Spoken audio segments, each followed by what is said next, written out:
Oi, gente! Hoje nós vamos falar sobre pigmentologia.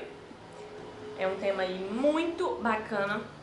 Nós vamos entender um pouco mais sobre como são feitos os pigmentos, como nós conseguimos as cores, se os pigmentos são hidrofílicos, hidrofóbicos, o que isso vai influenciar no meu resultado. Porque eu vejo muita gente por aí falando assim, o pigmento tal é hidrofílico, o pigmento tal é hidrofóbico. Mas o que ser hidrofílico ou hidrofóbico, por exemplo, vai influenciar no meu resultado, né? Então nós vamos falar sobre isso. Eu vou começar com o meu roteirinho aqui. Primeira coisa que eu tenho que falar é a diferença de pigmento com tinta, que foi uma das perguntinhas que eu deixei aqui hoje. A maneira correta da gente chamar os pigmentos de micro é tinta. Por quê? Porque o pigmento é o pozinho, é aquele pozinho de cor que a gente coloca naquele diluente, né, naquele solvente ali, para virar uma tinta. Aí esse resultado da mistura desse pozinho com o solvente, com algum conservante, vai dar o nosso pigmento aí, que a gente chama de pigmento, mas a maneira correta de falar é tinta, tá? Então é uma tinta de micropigmentação, é uma tinta de tatuagem e a gente chama de pigmento. Eu vou falar de carga pigmentária.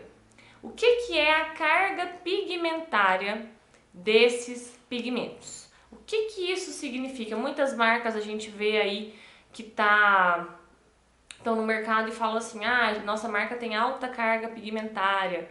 O que significa isso? Lembra que eu falei que o pigmento, a gente chama de pigmento, mas é uma tinta? É a mistura do pozinho de pigmento no solvente, no conservante ali, né? Então, a carga pigmentária está diretamente relacionada a isso, tá? O exemplo, a carga pigmentária é a quantidade de pigmento, a quantidade de pozinho que tem dentro daquela tinta, daquele pigmento ali de micropigmentação. Então, por exemplo, tem marcas que têm uma alta carga pigmentária, a 25, 30%. Quer dizer que 30% daquele potinho que vem o pigmento, a tintinha do pigmento, tem pozinho de pigmento e o resto vai ser solvente, conservante e tudo mais, tá? Então, isso é a carga pigmentária. No que essa carga pigmentária vai interferir? Vai interferir diretamente na fixação desse pigmento. Quanto maior a carga pigmentária, mais pigmento eu implemento naquele local ali da nossa pele. Então, mais difícil é a retirada daquele pigmento pelas nossas células de defesa, por nossas células corporais, certo? Eu sei que muita gente quer começar na microblading e quer já fazer trabalhos maravilhosos e quer que aquele procedimento dure horrores. Mas conforme a micropigmentação, a microblading, ela avança, a ideia é que os pigmentos durem menos. Por quê? Porque a gente quer resultados mais naturais, não é? Nós estamos aí já há alguns anos indo para aquele ultra natural. Quanto mais natural, mais bonito. Então a nossa tendência é que a micro tenda a durar menos, para a gente conseguir fazer um trabalho bonito, né? Daqui um ano a cliente volte, o pigmento, se ele tiver saído, é melhor do que eu ter que despigmentar primeiro para depois pigmentar de novo por cima. Então eu sei, gente, eu sei que a gente quer que o procedimento dure horrores, mas não é assim mais. A gente tem que pensar nisso. E a carga pigmentária alta é interessante? Tem pigmentos aí com altíssima carga pigmentária que são maravilhosos. A Prime, né, que é do professor Léo Calheiros, é extremamente comentada por ter uma alta carga pigmentária, uma ótima fixação de cor. RB Colors também. Então, assim, é bom usar alta carga pigmentária? Mas para quem está iniciando, eu, Tássia, indico um pigmento com uma alta carga pigmentária? Não indico. Por quê? Por mais que você comece bem na carreira, tá fazendo um trabalho bonito, muito bonito, daqui a um ano você não vai querer aquele fundo de pigmento ali. porque daqui a um ano o seu trabalho já vai ter melhorado muito.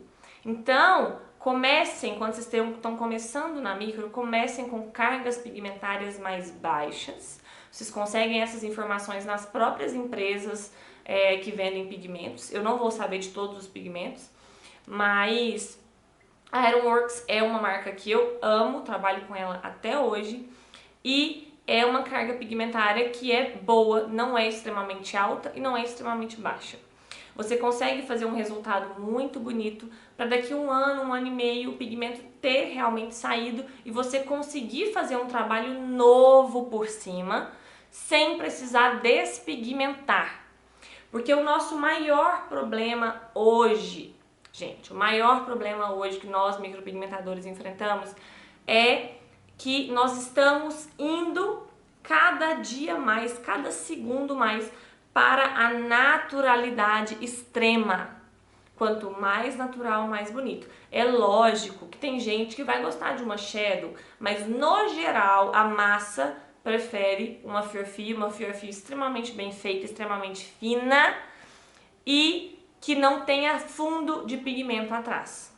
Então, se você usa no início uma alta carga pigmentária, um pigmento que fixa muito, daí um ano você vai querer refazer aquele procedimento, ou você vai ter que despigmentar, ou você vai ter que fazer uma shadow por cima, porque vai ter resto de pigmento. E é daí que vem aquela questão que todo mundo pergunta, que agora eu vou falar aqui. A fio-a-fio de hoje pode ser a esfumada de amanhã? Pode. Acontece?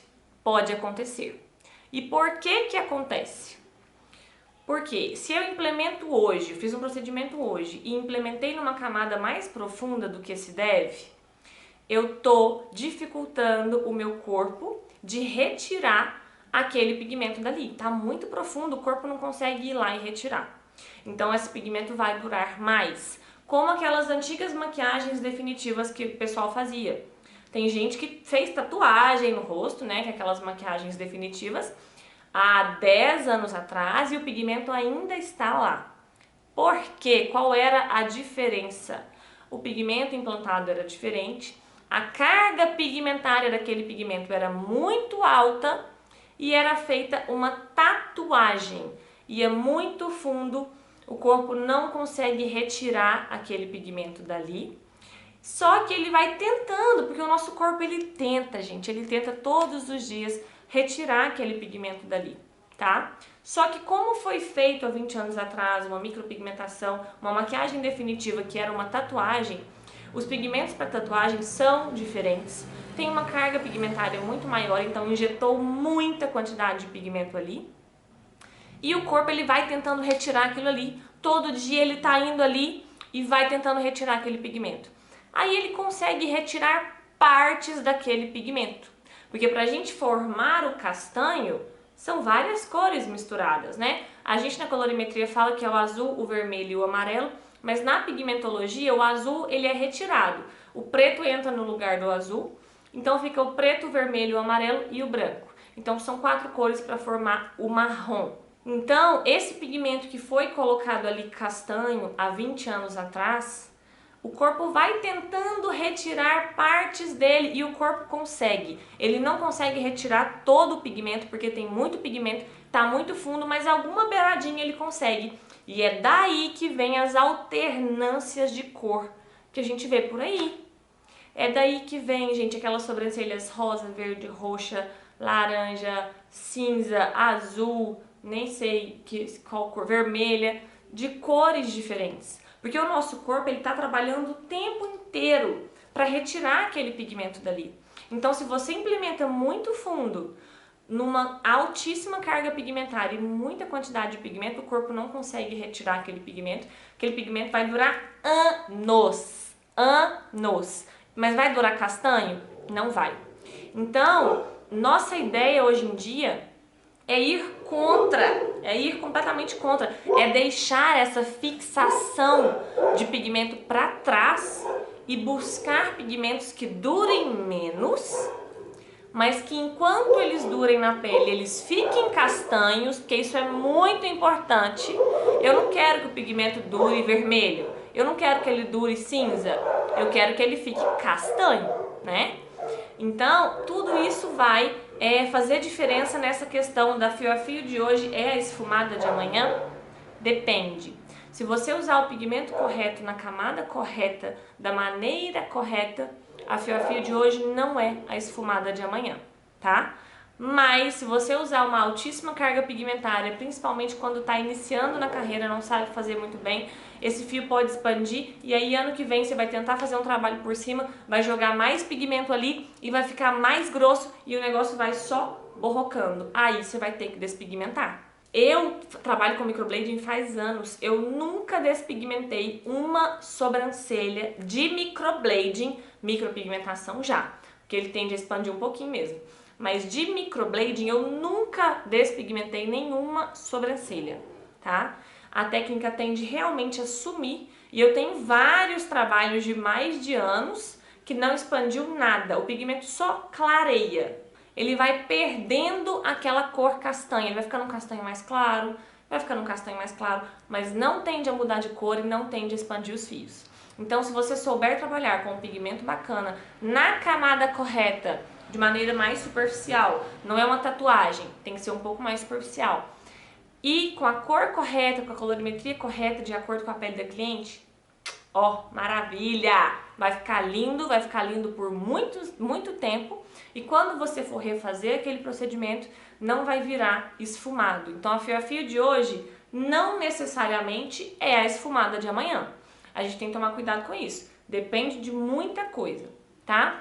Diferença de pigmento de tatuagem para pigmento de sobrancelha. Ai, Tássia, já que forma a cor marrom é o preto, o amarelo e o vermelho, eu vou comprar 3 pigmentos de tatuagem, misturar, fazer eles virar castanho e fazer uma micro com eles. Eu posso fazer isso? Ô, gente, então, poder? Pode. Eu devo fazer isso? Não devo. Por quê? Primeiro, os pigmentos de tatuagem têm uma altíssima carga pigmentária, chegam a 40%, tá? Eles são feitos para durar séculos. Se eu uso um pigmento desse numa sobrancelha, a tendência é durar muito e, como eu falei, a naturalidade não vai junto com a fixação extrema de pigmento durante anos. É interessante que o pigmento suma um pouco para depois a gente conseguir refazer um trabalho natural por cima. Então, primeiro ponto, não é interessante. Segundo ponto sobre isso, eu posso ter a degradação de cores indesejadas. Por exemplo, os pigmentos, né, que eu fiz ali, misturei, hipoteticamente, misturei um pigmento preto, um amarelo e um vermelho, formei um castanho de tatuagem e vou fazer uma micro. No batoque, na hora que você mistura, pode ser que eles se misturem, mas na hora que você coloca na pele e ele vai cicatrizar, as cores podem se dissipar. E aí ficar uma cor para um lado, uma cor para o outro e vai dar aquelas sobrancelhas extremamente coloridas. O preto tá aqui, o vermelho tá aqui, tem um amarelo aqui, que tem preto de novo, então vai ficar multicolor, né? Não vai ficar legal. E um outro ponto é que pigmentos de tatuagem, para eles terem uma ultra fixação, as empresas usam alguns tipos de adesivos dentro do pigmento, chama adesivo, para ele não se soltar. Então, esses adesivos, por exemplo, na pele do rosto, que é uma pele mais sensível, perto dos olhos, podem causar algum tipo de infecção, algum tipo de inflamação, algum tipo de alergia. Então, Tássia, minha opinião, eu não acho viável, pelos motivos que eu citei, utilizar pigmento de tatuagem para a micropigmentação, tá? Para a microblading, enfim. Agora nós vamos falar sobre pigmentos orgânicos e pigmentos inorgânicos. Pigmentos orgânicos. A partícula inicial, que é a partícula que forma as outras cores nos pigmentos orgânicos, é o Carbon Black. O nome é esse, Carbon Black, e ele é preto, tá? Como que eles criam as outras cores? Eles colocam ali naquele Carbon Black, eles jogam ali dentro do núcleo do Carbon Black alguns outros metais e o pigmento ele começa a mudar de cor, então ele consegue criar outras cores a partir do preto, tá? Outra coisa muito legal, gente, os pigmentos orgânicos, por ter essa tendência por ter esse início, eu chamo de partícula inicial. A partícula inicial dos pigmentos orgânicos são as partículas pretas, que é o carbon black, como eu falei. Por ter esse carbon black como base, que é a cor que forma as outras cores, eu consigo um castanho naquele momento, mas com a degradação dele na pele, aquele pigmento pode tender para o cinza. E não vou só falar, eu vou mostrar por que esse pigmento pode tender pro cinza. Eu trouxe aqui umas pedras e um pote de vidro. Olha que legal essa experiência que eu vou fazer aqui. O preto, que é o carbon black, ele é a menor partícula do pigmento, tá? Dos pigmentos orgânicos, é a menor partícula.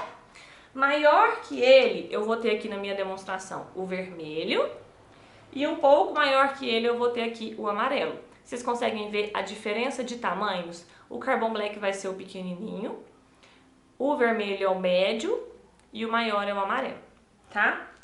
E eu vou colocar esse pigmento, que a gente está chamando de pigmento, dentro da minha pele, que é esse pote aqui de vidro, tá? Eu vou colocar os amarelos primeiro. Eu tenho 7 pedrinhas de cada cor, tá? Pra dar um pigmento neutro, né? Opa, quase quebrei. 1, 2, 3, 4, 5, 6, 7. Esses grandes estão colocados como se fosse o meu amarelo, né? Meu amarelo já coloquei aqui. Agora eu vou colocar o vermelho, que não é tão grande quanto o amarelo, ele é menor, ó. 1, 2, 3, 4, 5, 6, falta 1, 7, certo? E agora eu vou colocar o meu carbon black, que é o preto, né? Que é a menor partícula desse pigmento, que tá aqui. 1, 2, 3, 4, 5, 6, tá faltando 1, 7. E vou dar uma leve mexidinha nesse trem aqui. Vocês conseguem ver o preto? Olha aqui onde o preto tá, ó. Tudo no fundo. Pra que eu fiz essa experiência? Pra mostrar pra vocês o que o nosso corpo, o nosso sistema de defesa enxerga quando enxerga um pigmento na minha pele. Esse vidro aqui tá colocado como se fosse a minha pele. E eu sou os meus macrófagos, minhas células de defesa que vão ir lá retirar esse pigmento da pele. Eu não consigo tirar o preto. Agora, consigo? Olha lá onde está o preto. Ele é pequenininho, ele enfia na pele, ele vai lá dentro, olha lá onde ele tá. Agora eu consigo tirar o amarelo, que é a minha partícula maior, né? Então primeiro eu vou tirando o amarelo, agora já apareceu uns vermelhos aqui pra mim. Vou tirando o vermelho e eu sou o corpo, eu tô retirando aquele pigmento da pele. Tiro mais amarelo. O amarelo tá mais fácil eu tirar ainda, ó, tiro mais. Tem uns vermelhos, vou tirar também. Chegou nos vermelhos. Vou tirar mais amarelo, que é o grande. Qual que é a conclusão que eu quero chegar nessa encenação aqui? É muito mais fácil para o meu corpo retirar os pigmentos maiores. Porque o carbon black no pigmento orgânico é a menor partícula. Então, quando a gente implementa um pigmento orgânico na pele, o último a sair vai ser o carbon black. Porque ele é menor, então ele enfia nos buraquinhos da pele. E enquanto o corpo não tira o vermelho e o amarelo todo praticamente, não consegue tirar o preto. E é por isso que os pigmentos orgânicos tendem a ficar acinzentados com o tempo. Porque o corpo ele só retira o vermelho e o amarelo com facilidade. O preto vai ficar mais fundo na pele, ele é menor, então o corpo não consegue retirar e o pigmento tende a ficar cinza. Gente, outra coisa, as marcas elas têm várias formas de tentar deixar esse pigmento castanho por mais tempo, tá? Então, tem marcas que são mistas, por exemplo, misturam os orgânicos, que vai sobrar o preto, com inorgânicos, que geralmente sobra o vermelho, para eles se neutralizarem mesmo quando a cor já está degradando. É algo que as marcas fazem, tá? E agora eu vou explicar sobre os inorgânicos. São a maioria formados por óxidos de ferro e a base dos inorgânicos, lá nos orgânicos a base, a partícula inicial é o carbon black, é o preto. Nos inorgânicos, a base, a partícula inicial é o vermelho, é o óxido de ferro vermelho, tá? E as outras cores são formadas a partir do vermelho, tanto com a hidratação, adicionam água naquele pigmento, naquela partícula, tanto por queima. O óxido de ferro vermelho, ele é aquecido até mais de 900 graus e aí ele consegue gerar as outras cores ali que vão se misturar naquele pigmento inorgânico. O pigmento orgânico, como eu expliquei aqui, ele tende a ficar acinzentado, mas já os inorgânicos tende a ficar avermelhado. Vocês já viram aquelas micros mais antigas que tem ali um ano, 2 anos, 3 anos, que começa a ficar avermelhada? Aquilo ali pode ser ou pigmento inorgânico se degradando, ou foi usado um pigmento muito quente nela, com excesso de vermelho naquela pele, uma pele quente, e aí dá a sobra de pigmento quente e fica vermelho, tá? Mas no geral, o pigmento inorgânico tende a ficar avermelhado, porque a base dele é a partícula vermelha, que é o óxido de ferro vermelho, e é a partir dele que são geradas as outras cores. A diferença de pigmentos orgânicos e inorgânicos, mais uma diferença, né? Os pigmentos orgânicos, eles são maleáveis, eles são redondinhos, maleáveis não, espalháveis, eles são redondinhos. Então, se eu quiser espalhar isso aqui, ó, vai fácil, não vai? Ela rola, ó, porque eles são redondinhos. Já os inorgânicos, eu coloquei aqui como essas pedrinhas aqui, eles têm pontas. Se eu quiser espalhar esses inorgânicos, eu for rolar eles na minha mão, eles vão agarrando, as pontas vão batendo, não vão? Tipo uns espinhos vão batendo. É uma característica dos inorgânicos eles serem menos espalháveis, não terem uma espalhabilidade tão boa. E os orgânicos serem mais espalháveis. Então, por exemplo, para fazer shadow seria ideal, né? Um orgânico. Gente, o Brasil, não é todo mundo que sabe isso, o Brasil é referência em qualidade de pigmentos, tá? Pigmentos que são produzidos no Brasil e têm Anvisa são liberados em qualquer país, porque a qualidade dos pigmentos é muito boa, tá? Vários pigmentos de fora do Brasil não têm Anvisa porque a qualidade é inferior aos produzidos no Brasil, tá? Pigmentos hidrofílicos e pigmentos hidrofóbicos. Primeiro, o que é isso? Fobia. Hidrofóbicos vem de fobia. Quando eu tenho fobia de alguma coisa, eu tenho fobia de escuro, eu tenho medo de escuro. Eu tenho fobia, e eu realmente tenho, eu tenho fobia de grilo, sabe? Grilo verde, aqueles bichos. Tenho uma fobia assim, nossa, me dá uma coisa, eu não consigo respirar. Eu acho que vai voar em mim a qualquer momento. Então, se eu tenho fobia de grilo, eu tenho medo de grilo. E é a mesma coisa com os pigmentos hidrofílicos e hidrofóbicos. Os hidro é de água. Hidrofóbicos, tem fobia de água, tem medo de água. Quer dizer que ele não é misturado na água. Já os hidrofílicos, filia, união, junção. Hidrofílicos são unidos com a água, tá? Então, primeira divisão aqui. Hidrofílicos, hidrofóbicos, vai ter essa diferença. Os hidrofílicos, filia, união, se unem com a água. E os hidrofóbicos têm medo da água, tá? Qual que é a diferença do hidrofílico para o hidrofóbico? É o solvente desse pigmento. Até anotei aqui, fiz uma tabelinha. De 1 a 15% de álcool na composição, esse pigmento vai ter, por exemplo, lá na caixinha. Ah, aqui tem. Eu peguei uma bula da Ironworks. Olha o que eu fiz com a bula. A sujeira que eu arrumei. Eu sou brincadeira, viu? Ó, aqui na bolinha da Ironworks está escrito o seguinte. Composição. Tem os Color Index, as cores, eu vou falar disso daqui a pouco. Aí tem aqui, água deionizada, álcool isopropílico e glicerina. Quer dizer o quê? Às vezes não vem a quantidade daquilo que tá naquele pigmento. Então aqui, por exemplo, não vem falando, por exemplo, água deionizada, 50%, né? Não vem falando a porcentagem. Mas é regra que na bula dos pigmentos, dos produtos que a gente usa, na composição, o que vem primeiro é o que tem em maior quantidade. Então, se aqui na bula da Ironworks, ó, está falando, primeiro veio água deionizada, quer dizer que a água é o solvente, que tem mais água do que o que está escrito para baixo aqui, tá? Depois vem álcool isopropílico e depois vem a glicerina, certo?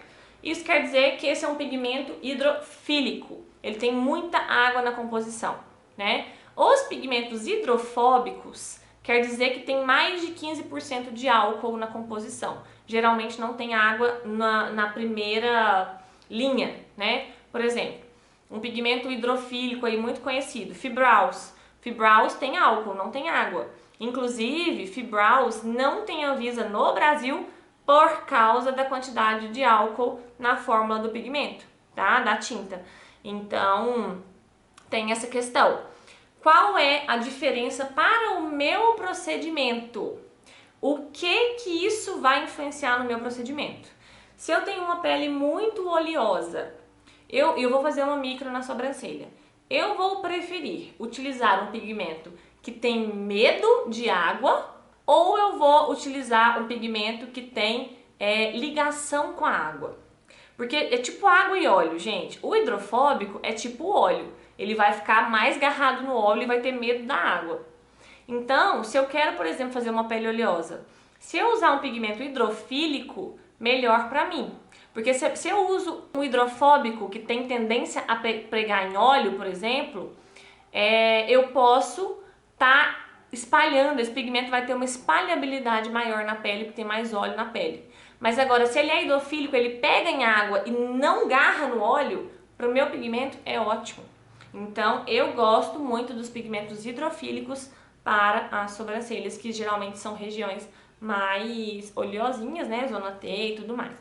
Até porque nós estamos no Brasil e é um país quente pra caramba, né, gente? Vamos falar desse calor, tô derretendo aqui. Todo pigmento, ele é pronto, ele é feito lá na fábrica de pigmentos, fechado, dentro da caixinha, prontinho, e levado para uma outra fábrica que vai fazer a esterilização daquele pigmento, tá? Geralmente via raios gama. Esse pigmento, após ele sair da fábrica, ele tem uma validade, que geralmente é de 1 a 2 anos, se o pigmento estiver fechado, e para ele se manter estéril, esterilizado, fora da fábrica, vai depender da marca que vai garantir que aquele pigmento se mantenha estéril após aberto. E é daí que vem a validade dos pigmentos, né? Tem marca que fala assim, ah não, depois de 3 meses após aberto, meu pigmento não vale mais. Porque aquela marca delimitou que a segurança com que o profissional que adquiriu o produto dela vai conseguir trabalhar com ele durante 3 meses, ele esterilizado. Após isso, pode ter alguma contaminação por bactéria, por vírus, por exemplo, e aí vai ter saída da validade. Tem marcas que vão dar 6 meses, por exemplo, a Ironworks, a RB Colors, dão 6 meses o pigmento após aberto. Tem marcas que dão 2 anos, a vida. Tem marcas que após aberto o trem nem perde, porque não tem água na composição, tem só álcool. E alguns patógenos aí não vão conseguir se multiplicar no álcool, então ele se torna estéril para a vida. Então vai depender da marca. Cada marca vai ter uma validade específica de acordo com o que ela traz. Color Index. O que é Color Index? Eu sei que muita gente tem dúvida do que é Color Index, Color Index, o pessoal adora falar de Color Index. Gente, Color Index é um banco de dados internacional que a Anvisa, por exemplo, libera vários Color Index para as marcas utilizarem os pigmentos, né? Aqui no Brasil, no caso. Por exemplo, aqui da Iron, que eu tô com essa bula da Iron aqui. Tá aqui, composição básica. Pode conter pigmentos CI 12475, vermelho, CI 11741, amarelo, CI 7460, azul, branco e tal. O que é isso, esse CI? Esse CI é o Color Index. Quer dizer que foram utilizados essas cores de pigmento nessa tinta aqui que eu comprei e são geralmente liberados pela Anvisa, né? Por exemplo, tem pigmentos que são feitos fora do Brasil que não são liberados pela Anvisa. Muitos porque os Color Index que eles usam não são liberados pela Anvisa. Então, eles para vender no Brasil, eles têm que adequar o Color Index segundo a Anvisa para poder vender o pigmento deles. Esses Color Index vão falar se o pigmento é orgânico ou inorgânico. De 1.000, né, até 76.999, quase 77 mil, o Color Index é de orgânicos. E para cima de 77, né, 77.99 mil, são considerados Color Index inorgânicos. Existem alguns pigmentos que podem ter o Color Index de inorgânicos, mas serem considerados orgânicos pela forma de ação dele, pelo comportamento deles no corpo. E eu vou citar dois, que é o Carbon Black, que eu falei que é a base dos orgânicos, que é o preto, e o dióxido de titânio, que é o branco, tá? Então vai depender disso também. O Carbon Black, por exemplo, o Color Index dele é 77.266. Aí todo pigmento que tiver o Carbon Black, a cor Carbon Black, eu vou olhar aqui e vai ter ali.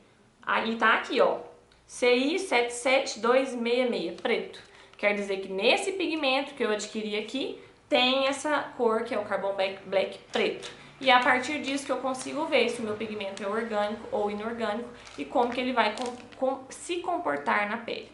E agora vamos à pergunta que não quer calar. Qual pigmento ideal? Como que eu vou escolher esse pigmento? Primeiro, carga pigmentária.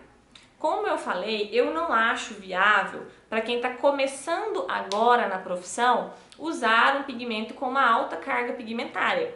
Porque o trabalho não vai ficar tão legal e daqui a um ano você vai querer refazer um trabalho, fazer um trabalho melhor. E se tiver muito pigmento ali, não vai ser interessante, né? Então eu recomendo usar um pigmento com uma menor carga pigmentária.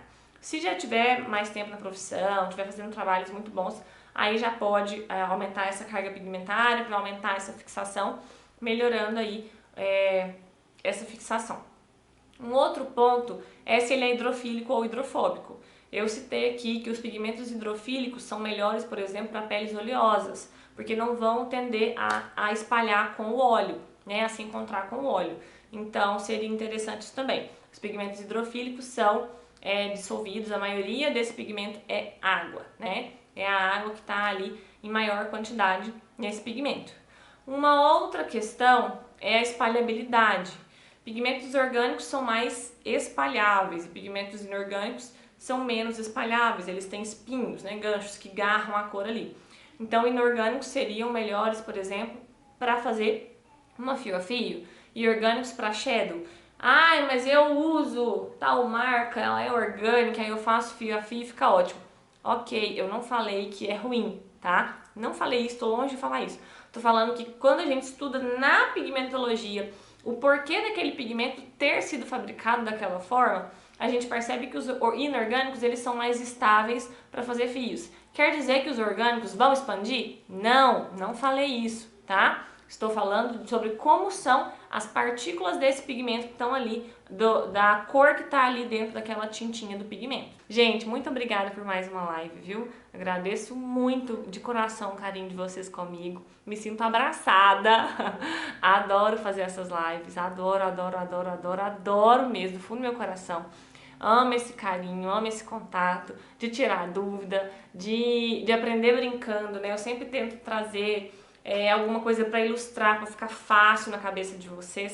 Muito obrigada pelo carinho, viu? Deus abençoe vocês, fiquem com Deus e terça-feira que vem tem mais. Depois eu quero, o dia que eu deixar a caixinha de perguntas, que vocês deixem para mim as dúvidas e as recomendações para a próxima live, né? O que vocês vão querer ver na próxima live, tá bom? Beijo, amores. Com Deus.